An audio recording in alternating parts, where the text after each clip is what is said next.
So, did you hear about the Earth being flat? No. No? You think the government tells us the truth about the Earth's shape? I'm not going down this road. Have a wonderful day. This is the real truth about the Bermuda Triangle. All of the theories you have been told are wrong. There is no curse or aliens or sea monster there that is taking down ships and planes. All these theories have been created purposefully to mislead you. The truth is that the Bermuda Triangle is where all the rockets land that fail to break the firmament. The government has been trying to break the firmament for a while, hence Operation Fishbowl, where they sent nukes up into the atmosphere. We can't leave Earth because of this dome, which is why all the pictures of Earth are CGI.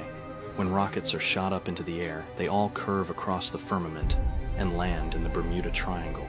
The government deliberately created these myths about the triangle to keep people from traveling there and discovering the hundreds of rockets that are supposed to be in space.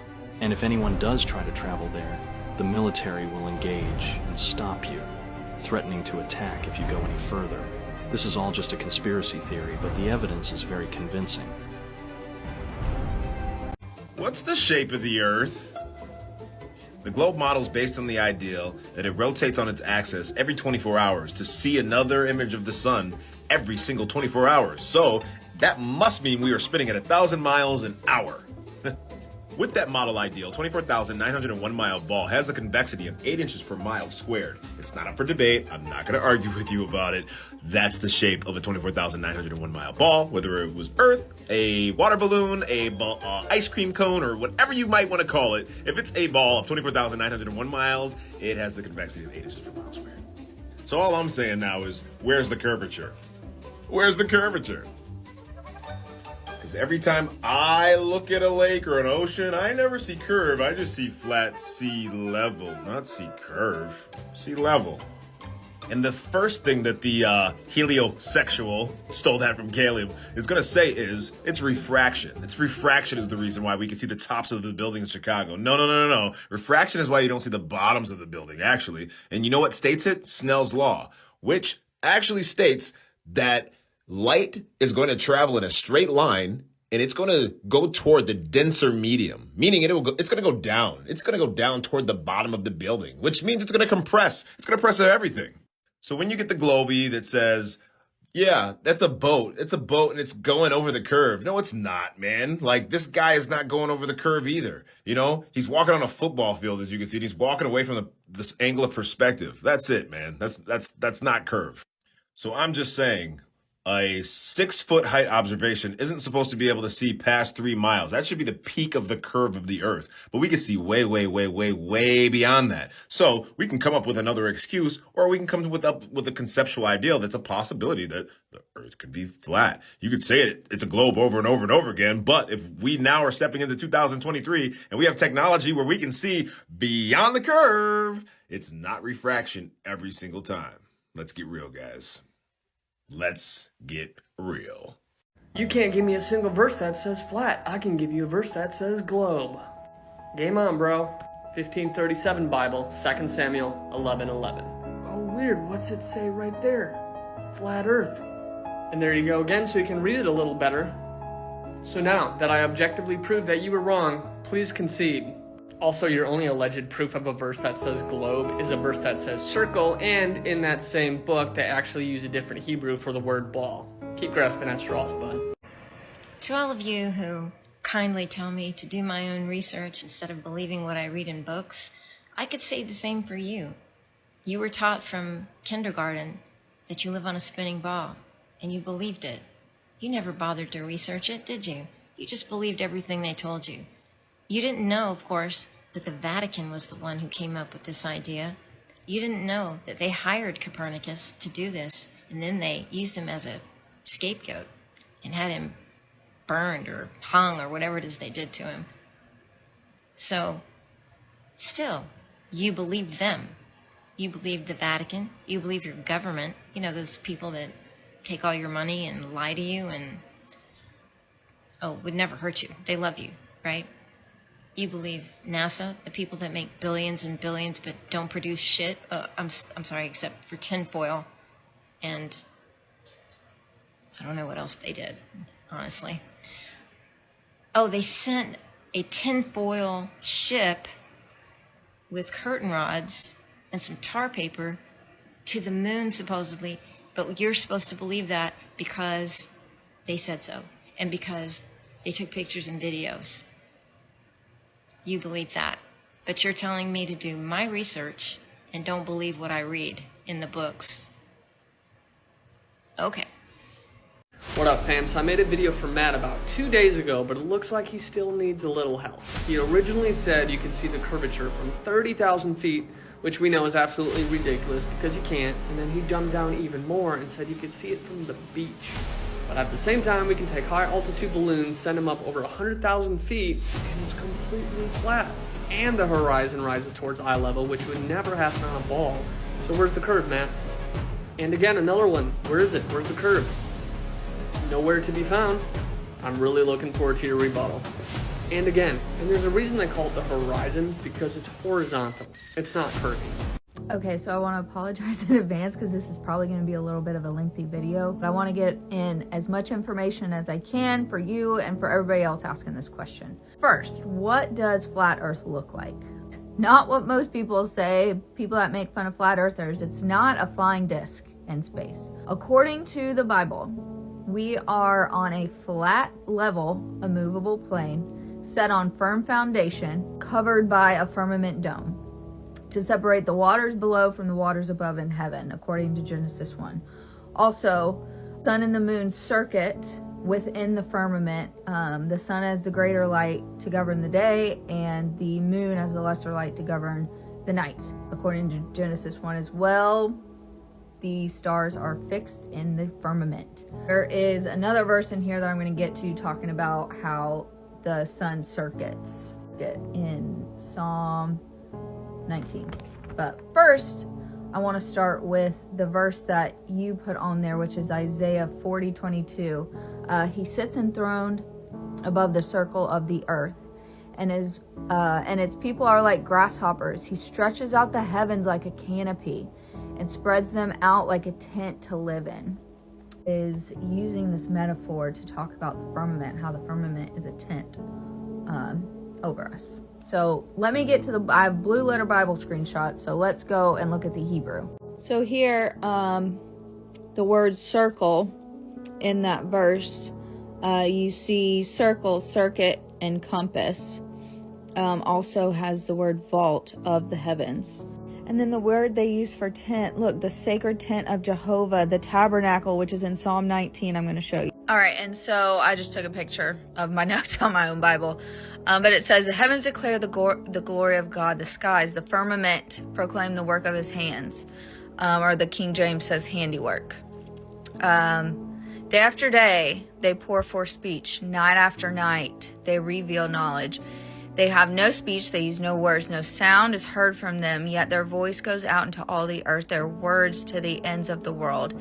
In the heavens, God has pitched a tent for the sun, a tabernacle, the tent of meeting, spoken about in Exodus. It is like a bridegroom coming out of his chamber, like a champion rejoicing to run his course. It rises at one end of the heavens and makes its circuit to the other. Nothing is deprived of its warmth. All right, then we have Proverbs 8, starting in 27. When he prepared the heavens, I was there. That's Jesus speaking. He was there when his Father, our God, created the heavens. I was there. When he set a compass upon the face of the deep, when he established the clouds above, when he strengthened the fountains of the deep, when he gave the sea its decree or boundary, that the waters should not pass his commandment, which is the ice wall, also known as Antarctica, which is actually not a continent, but an ice wall surrounding, encompassing, around the entire earth, giving its water its boundary. Where was I? Not to pass his command. When he appointed the foundations of the earth, talking about the foundations of the earth. Also where are we going next? Job 38. All right, so then Job 38, we got God talking to Job saying, where were you when I laid the foundations of the earth? Goes on to talk about the boundary he's made for the sea. And then, hast thou commanded the morning since thy days, and caused the dayspring to know his place, that it might take hold of the ends of the earth, that the wicked might be shaken out of it? It is turned as clay to the seal, and they stand as a garment, talking about the outer ring of the earth. And when you look at the seal, the signet ring, when pushed into the clay, creates an outer boundary. Okay, so I've not gone back and rewatched anything yet. I really hope this has been helpful. Lastly, I want to go to Genesis 1 because we know God starts his word with the story of creation. And he created the earth before he even created the sun, the moon, and the stars. There is no account in here that talks about planets or space or galaxies. He talks about the heavens. The heavens declare the glory of God. The firmament showeth his handiwork. When you start reading your Bible this way and seeing how beautiful God's word, like, it's, to me, I have shed many a tears, but it's just amazing to see how much God really loves us. We already knew that with Jesus coming, but all of it points to Jesus. Jesus was there from the very beginning. And, you know, God also tells us his people will perish for lack of knowledge. We cannot subscribe to the lies of the enemy. The devil wants to take us away from the love that God has for us because he can't get that. He hates us. So, a little added tidbit, but I hope this helps. Love you. Have a good night. So check this out, guys. Could this possibly be an example of us living under a dome? Watch this.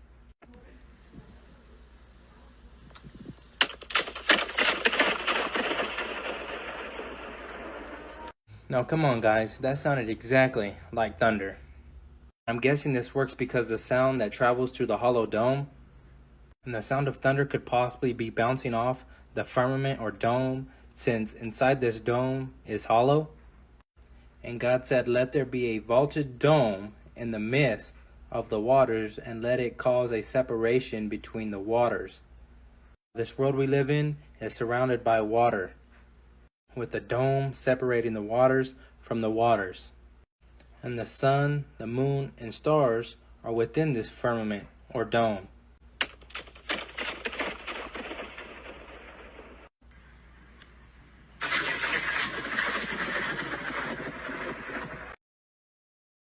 Gain in altitude lets you see further. Let's test it out. Oh, yeah. Oh, look at all that stuff. Oh, shit. It really does. But we were talking about globes, weren't we? This isn't a globe. This is a flat table. So how were we able to see further on a flat table? It's almost like changing your dimensional direction by going up allows you to see over topography and see further. Uh-oh. What up, fam? Sacred geometry is the underlying form of geometry in nature. Check this out.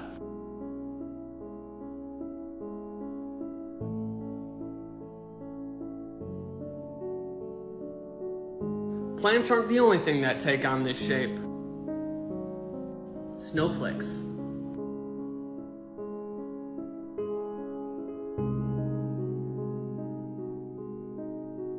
So that first picture that I showed you was a 2D version of a torus, which you'll see in the top left here. This bottom one right here is the 3D version. Every single person watching this TikTok has an electromagnetic field radiating around their body. So when you live in fear and anxiety, this electromagnetic field is actually weaker. And to the contrary, when you have emotions of love or selflessness, this field is actually stronger. Now the average span of this field is 6 feet, probably why they told you to stay 6 feet away. And when you actually get close with people, it connects. So these geometric shapes and patterns don't just end there. We see them other places as well. We see sacred geometry in our DNA, old cathedral windows. We can see these within musical notes and frequencies. This is the first octave of piano notes. So this would bring us to cymatics, which is effectively the study of visible sound vibration. You can use certain fluids and lights to basically display the changing nature of sound as well as matter. So as the pitch of the tone increases, it basically changes the geometric shapes and makes them more complex.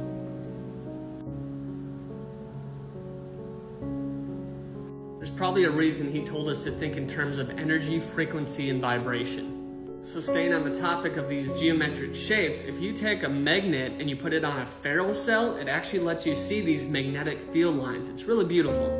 For example, he's got a magnet, we're putting it on this cell that has a fluid that has magnetic suspension, that lets you see those lines. Pretty cool.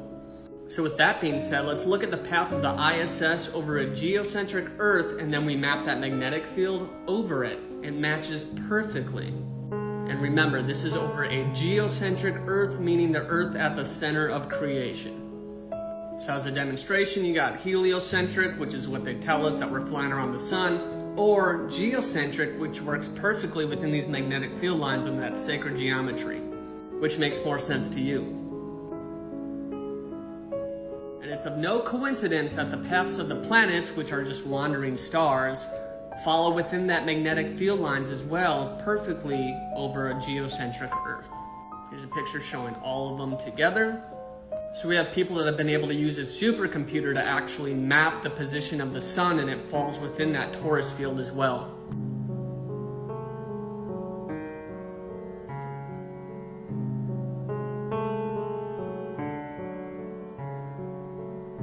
And of course, the path of the moon falls perfectly within that torus shape as well. Want to learn more about this cool stuff? Go download the Flat Earth Clock app. Use code 46731. No, I don't get paid for this. Calm down. The Flat Earth map dates back over 1,000 years. This map is credited to being created by a Persian astronomer. His name was Al-Biruni, and he lived from 973 AD to 1048 AD. It's the official map of the United Nations and also of the United States Geological Survey. It used to be present in many places before the creation of NASA and the Antarctic Treaty in 1959.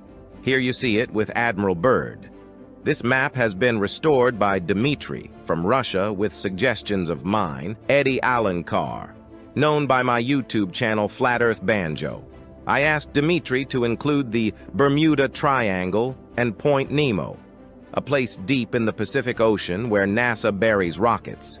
Then Robert Tozzi, a professional mapmaker, came along and enhanced the map even more. There are many people now selling this map online, but if you could order it from my online store, I would greatly appreciate it. Visit my store now and order one of the items. I humbly thank you.